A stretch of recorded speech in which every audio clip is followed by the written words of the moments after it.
नमस्कार, आप देख रहे हैं राष्ट्र प्रथम और मैं हूं आपके साथ में शोभित पाठक। तो रुक करते हैं फटाफट खबरों की तरफ। कांग्रेस के वरिष्ठ नेता पी चिदम्बरम ने अखिल भारतीय कांग्रेस कमेटी के अध्यक्ष पद के लिए सर्वसम्मत से राहुल गांधी का समर्थन किया। उन्होंने कहा, राहुल गांधी पार्टी के अध्यक्ष हो या ना हो, उनकी पार्टी में हमेशा विशेष स्थान रहेगी।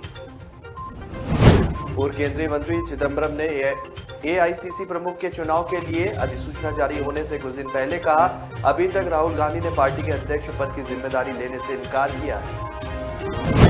चिदम्बरम ने आगे कहा कि पार्टी अध्यक्ष के चुनाव की निष्पक्षता और पारदर्शिता पर किसी भी विवाद की कोई संभावना नहीं। 19 सितंबर को ब्रिटेन की दिवंगत महारानी एलिजाबेथ द्वितीय का अंतिम संस्कार किया जाएगा। अंतिम संस्कार से पहले महारानी को देखने के लिए उमड़ा जनसैलाब। वेस्टमिंस्टर हॉल के अंदर ही 7 दशकों तक ब्रिटेन पर राज करने वाली महारानी का पार्थिव शरीर रखा गया है। क्वीन एलिजाबेथ द्वितीय के पार्थिव शरीर के साथ उनके बेशकीमती ताज को भी रखा गया। क्वीन के ताज पर भारत के कोहिनूर हीरे सहित 3000 हीरे जड़े। राजशाही के नियम के मुताबिक महारानी के अंतिम संस्कार की पूरी प्रक्रिया 10 दिनों की होती है। इस कारण वेस्टमिंस्टर हॉल के बाहर भीड़ बढ़ती जा रही है। लंदन की सड़कों पर लाइन लंबी होती जा रही है। पंक्ति में खड़े एक शख्स को महारानी के अंतिम दर्शन की जल्दी है। लंदन की पार्लियामेंट से साउथवार्क पार्क तक हर तरफ लोग ही लोग नजर आ रहे हैं। लोगों का कहना है कि वो कितने भी घंटों का इंतजार करने को भी तैयार है। सीएम केजरीवाल के आरोपों पर बीजेपी नेता संबित पात्रा ने उन्हें करारा जवाब दिया। पात्रा ने कहा कि टैक्स चोरी करने वाले लोग आज खुद को माखन चोर कर रहे हैं।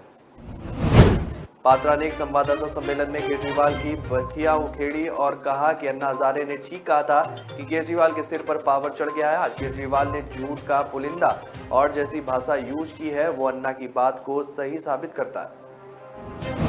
संबित पात्रा ने कहा कि जब भी किसी राज्य में चुनाव आता है तो वो केजरीवाल उस राज्य में जाकर नौटंकी करने लगते हैं, कहते फिरते हैं कि हम फर्स्ट आ गए हैं, हमसे सब डरे हुए हैं।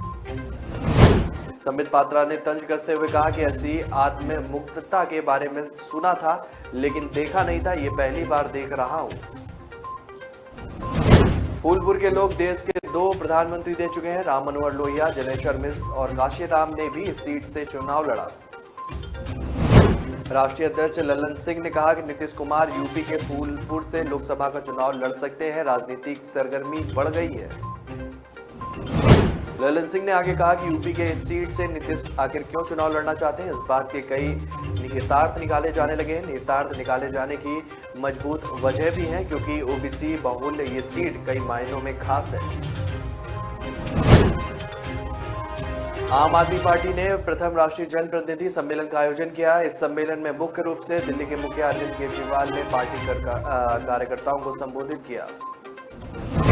इस दौरान केजरीवाल ने बीजेपी पर जमकर निशाना साधा। कहा, बीजेपी आम आदमी पार्टी को कुचलने की कोशिश कर रही है लेकिन इन्हें यह नहीं पता कि हमारे नेता कट्टर ईमानदार हैं। अरविंद केजरीवाल ने कहा, बीजेपी ने पहले सत्येंद्र जैन को गिरफ्तार किया और उनके पास डिप्टी सीएम मनीष सिसोदिया के पीछे पड़ गए। मनीष के घर कुछ भी नहीं मिला, उसके बाद गांव चले गए। सीबीआई और ईडी के लोग वहां भी इनको कुछ हाथ नहीं लगाया। डिप्टी सीएम मनीष सिसोदिया का जिक्र करते हुए अरविंद केजरीवाल ने कहा कि कोई भी भ्रष्टाचारी सुबह सुबह उठकर स्कूलों के चक्कर नहीं लगाता। केजरीवाल ने अमातुल्ला खां की गिरफ्तारी पर भी निशाना साधा। उत्तर प्रदेश के मुख्यमंत्री योगी आदित्यनाथ ने राज्य की कानून व्यवस्था की सराहना करते हुए कहा, प्रदेश की कानून व्यवस्था देश और दुनिया के लिए एक नजीर बनती हुई दिखाई देगी। मुख्यमंत्री ने अपने 5 कालिदास मार्ग स्थित सरकारी आवास से पुलिस आधुनिकीकरण योजना के तहत 56 जिलों के लिए मॉडर्न प्रिजन वैन को हरी झंडी दिखाने के बाद समारोह को संबोधित किया। सीएम योगी ने कहा कि लोग अक्सर उत्तर प्रदेश की कानून व्यवस्था की चर्चा करते हैं और उदाहरण प्रस्तुत करते हैं। जो राज्य सबसे संवेदनशील माना जाता था, 2017 से पहले जिस राज्य में दंगे फसाद, अराजकता, गुंडागर्दी चरम पर थी, आज कहीं भी दिखाई नहीं देती। बिना नाम लिए विपक्षी दलों की पूर्ववर्ती सरकारों पर निशाना साधते हुए योगी आदित्यनाथ ने कहा कि पहले पुलिस भागती थी और अपराधी दौड़ाते थे, लेकिन आज कानून के साथ खिलवाड़ करने वाले कोई भी व्यक्ति हो, उसे बख्शा नहीं जा रहा है। मुख्यमंत्री योगी ने कहा कि 5 वर्ष के अंदर देश में आबादी के लिहाज से सबसे बड़े राज्य में बेहतर कानून व्यवस्था के लिए पुलिस आधुनिकीकरण की जो प्रक्रिया हम लोगों ने प्रारंभ की थी, मॉडर्न प्रिजन वैन उसी श्रृंखला का एक हिस्सा है। दिल्ली में आम आदमी पार्टी के विधायक अमातुल्लाह खान को भ्रष्टाचार के मामले में एंटी करप्शन ब्यूरो एसीबी ने गिरफ्तार किया। इसे लेकर सियासत भी गर्मा गई है। इस बीच अमातुल्लाह खान के मामले से जुड़ा एक वीडियो सामने आया है। वीडियो में आप विधायक अमातुल्लाह खान के समर्थक जामिया नगर में उनके आवास पर छापामारी के दौरान भ्रष्टाचार निरोधक ब्यूरो के एक अधिकारी के साथ मारपीट करते हुए दिख रहे हैं। वीडियो 16 सितंबर का बताया जा रहा है। वीडियो में दिख रहा है कि भ्रष्टाचार निरोधक ब्यूरो के एक अधिकारी के साथ विधायक अमातुल्लाह खान के समर्थक धक्का मुक्की कर रहे हैं।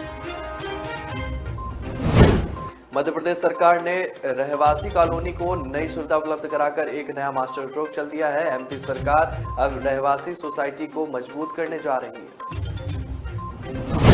कॉलोनी और सोसाइटी के विकास के लिए रेजिडेंट वेलफेयर एसोसिएशन को अब विधायक सांसद अपनी स्वेच्छा अनुदान निधि सहायता राशि का फंड उपलब्ध करा सकेंगे। सुविधा पहले केवल शासकीय क्षेत्रों के लिए थी। इसके अलावा जो सोसाइटी बिजली बिल, स्वच्छता शुल्क, नगर निगम, नगर परिषद के शुल्क और कर जिम्मेदारी से जमा करेंगे, उन्हें स्पेशल राहत भी प्रदान करने का मसौदा तैयार किया जा रहा है।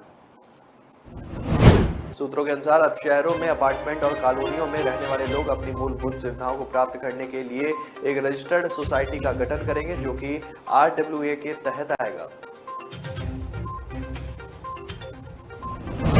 सागर के मुख्य चिकित्सा स्वास्थ्य अधिकारी और मध्य प्रदेश शासकीय डॉक्टर एसोसिएशन के अध्यक्ष डॉक्टर देवेंद्र गोस्वामी का दिल के दौरा पड़ने से निधन हुआ। सागर जिले के मालथौल से 10 किलोमीटर पहले हार्ट अटैक आया और उनको 108 एम्बुलेंस से मालथौन सामुदायिक स्वास्थ्य केंद्र ले जाया गया, जहां डॉक्टरों ने कुछ देर बाद मृत घोषित कर दिया। करीब 1 घंटे तक उन्हें स्वास्थ्य केंद्र पर मौजूद डॉक्टर उन्हें CPR देते रहे। इसके बाद सागर से डॉक्टरों की टीम मालथौल पहुंची, लेकिन तब तक उनकी सांसें थम चुकी थी। राजस्थान के कोटा बूंदी लोकसभा क्षेत्र में गर्भवती महिला को समुचित पोषण के माध्यम से दुनिया के सबसे कम मातृ शिशु मृत्यु दर के लक्ष्य को हासिल करने का प्रयास किया जा रहा है। यहाँ 3000 गर्भवती महिलाओं को पोषण किट के माध्यम से उनके स्वास्थ्य का ध्यान रखा जा रहा है। निजी क्षेत्र के डॉक्टर नियमित जांच कर रहे हैं। निःशुल्क दवाएं भी दी जा रही हैं। गर्भवती महिला की 9 महीने तक अच्छे से देखभाल की जा रही है और इसी कड़ी में सुपोषित मां अभियान के तहत गर्भवती महिलाओं को पोषण किट वितरण कार्यक्रम आयोजित किया गया। इस मौके पर लोकसभा के स्पीकर ओम बिरला ने कहा कि प्रधानमंत्री नरेंद्र मोदी महिला सशक्तिकरण और उन्हें आत्मनिर्भर बनाने के लिए बेहद गंभीर प्रयास कर रहे हैं। ओम बिरला ने कहा कि महिला सेवा, समर्पण और त्याग की मूर्ति है, लेकिन हमें यह भी सुनिश्चित करना होगा कि स्वस्थ मां ही स्वस्थ शिशु को जन्म देगी। पंजाब के मोहाली की चंडीगढ़ यूनिवर्सिटी के MMS कांड को लेकर अब एक बड़ा अपडेट सामने आया है। मोहाली के DGP community affairs division Gurpreet Dev ने बताया कि शिमला का लड़का लड़की को जानता है। जब लड़के को गिरफ्तार किया जाएगा और फोन की फॉरेंसिक जांच होगी, तब सब कुछ साफ हो जाएगा। पंजाब के मोहाली में चंडीगढ़ यूनिवर्सिटी में छात्राओं का कथित आपत्तिजनक वीडियो वायरल होने का मामला सामने आया, जिसे लेकर मोहाली के SSP मोहाली ने दावा किया कि इस मामले में अभी तक सिर्फ एक ही वीडियो सामने आया है।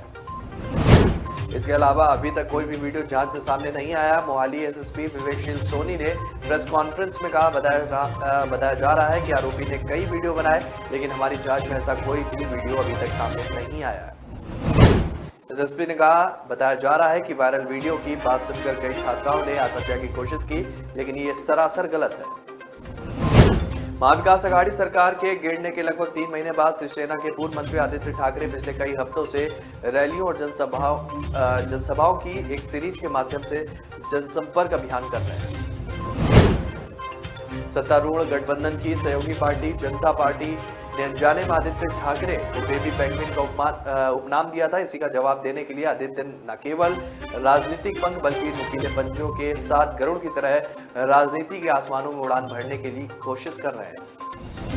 उनकी रैलियों बैठकों में ज्यादातर विद्रोहियों के निर्वाचन क्षेत्रों में अच्छी खासी भीड़ जुटती है।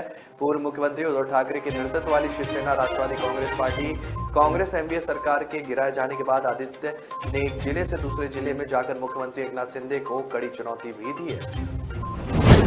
अध्यक्ष पद पर होने जा रहे चुनाव से पहले छत्तीसगढ़ कांग्रेस ने बड़ा फैसला लिया। छत्तीसगढ़ कांग्रेस कमेटी ने राहुल गांधी को राष्ट्रीय अध्यक्ष बनाने का प्रस्ताव पारित किया। प्रदेश कार्यालय में छत्तीसगढ़ कांग्रेस की बैठक हुई। बैठक में 2 प्रस्ताव को सर्वसम्मति से पारित किया गया। मुख्यमंत्री भूपेश बघेल ने राहुल गांधी को फिर से कांग्रेस का राष्ट्रीय अध्यक्ष बनाए जाने का प्रस्ताव रखा। दूसरे प्रस्ताव में पीसीसी चीफ बदलने के लिए राष्ट्रीय अध्यक्ष को अधिकृत किया गया। बैठक में प्रदेश प्रभारी PL Punia, PCC chief Mohan Markam, मुख्यमंत्री भूपेश बघेल, कैबिनेट मंत्री समेत 307 पीसीसी डेलीगेशन मौजूद रहे। अब तक 2 राज्यों से प्रस्ताव आ चुके हैं और अन्य राज्यों से भी प्रस्ताव आते हैं तो राहुल को फिर से राष्ट्रीय अध्यक्ष पद पर विचार के लिए चुना जा सकता है। आगे सीएम ने कहा कि मैं समझता हूं कि सभी कार्यकर्ताओं की भावनाओं को ध्यान में रखते हुए राहुल जी सहमति प्रदान करें। आप सांसद संजय सिंह ने कहा कि आम आदमी पार्टी का पहला जनप्रतिनिधि सम्मेलन था जिसमें देश भर से करीब 1500 प्रतिनिधि शामिल हुए। इस पर बीजेपी का विचलित होना स्वाभाविक है। संजय सिंह ने कहा कि अरविंद केजरीवाल ने भी सवाल उठाया कि 285 विधायकों को खरीदने का काम, सरकारों को गिराने का काम जो बीजेपी ने किया, इसमें कितने करोड़ रुपए का भ्रष्टाचार का पैसा बीजेपी ने लगाया, उसकी भी जानकारी दी जाए। संजय सिंह ने कहा कि जो सिंधे के साथ किया वो सिसोदिया ने फेल कर दिया। ऑपरेशन लोटस के खिलाफ किसी पार्टी ने आवाज उठाई तो वो है आम आदमी पार्टी। अरविंद केजरीवाल को दिल्ली का तुगलक कहने पर संजय सिंह ने दी प्रतिक्रिया। उन्होंने कहा कि दिल्ली चुनाव में केजरीवाल जी को बीजेपी के नेताओं ने आतंकवादी तक कहा। ऋचा चड्ढा ने हाल के दिनों में हो रही आलोचना से हिंदी फिल्म उद्योग का बचाव करते हुए एक लंबा नोट साझा किया। ऋचा चड्ढा ने अपने इंस्टाग्राम अकाउंट पर गणपति विसर्जन समारोह के दौरान अपना सिर कार से बाहर निकालते हुए वीडियो साझा किया। वीडियो शेयर करते हुए ऋचा चड्ढा ने कहा कि जो लोग हिंदी फिल्म इंडस्ट्री की आलोचना करते हैं वे कभी सेट पर नहीं गए। तो खबर फटाफट में मेरे साथ इतना ही। आगे की खबरों के लिए आप बने रहिए राष्ट्र प्रथम के साथ। तब तक के लिए नमस्कार।